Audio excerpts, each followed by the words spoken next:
So I had a text message come in on a Saturday night, and the customer was contacting me because they could no longer lock their front door.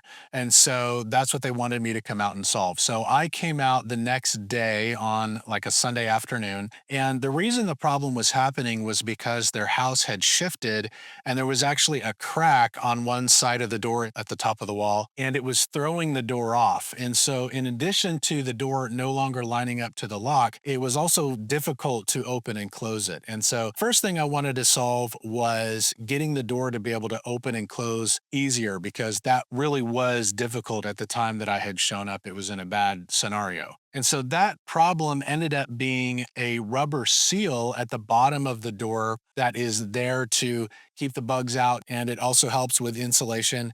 But because of the settling, that was becoming very tight and crammed down there. And so this particular type of seal actually fit underneath the door. And that was one of the things that was causing the problem. So the first thing I did is remove that. And that already started creating some improvement. The next thing I needed to do was to start to get the door handle and the deadbolt to line up. So the door had shifted enough to where the places that the locks would normally set into were quite a bit off. So I needed to relocate those and move those down. So I started with the deadbolt and I took the strike plate off and marked where the lock needed to be positioned.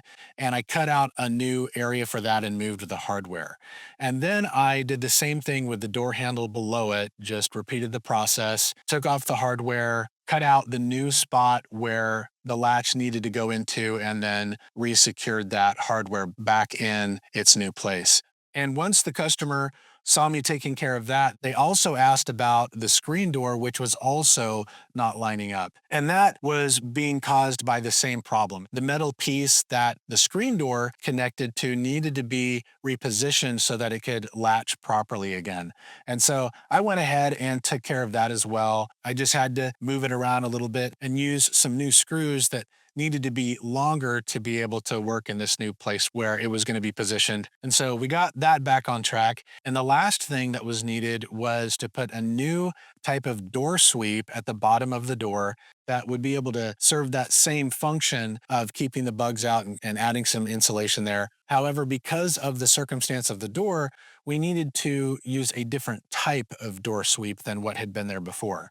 So I ran up to Home Depot, grabbed the type that was needed, cut it to size, and then screwed that in at the bottom of the door. And so after that, went ahead and did some checks with the door. We found out that at the top, we needed to bend some of the older style flashing or insulation, I guess you could say what they used to use for that.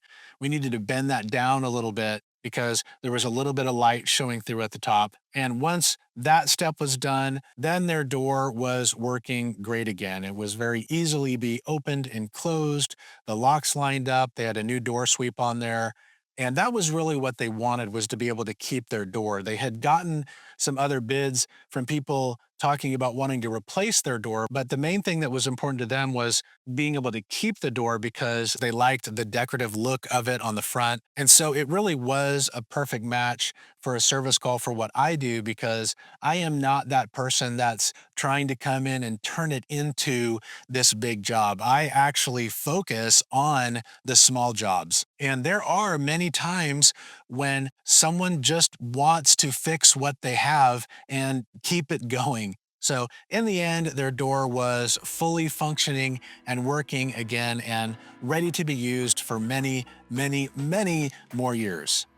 I show creatives how to get paid to do jobs just like this so they can become their own funding source and have the money and free time they need to pursue their artistic interests. I break it all down at cashcowartist.com.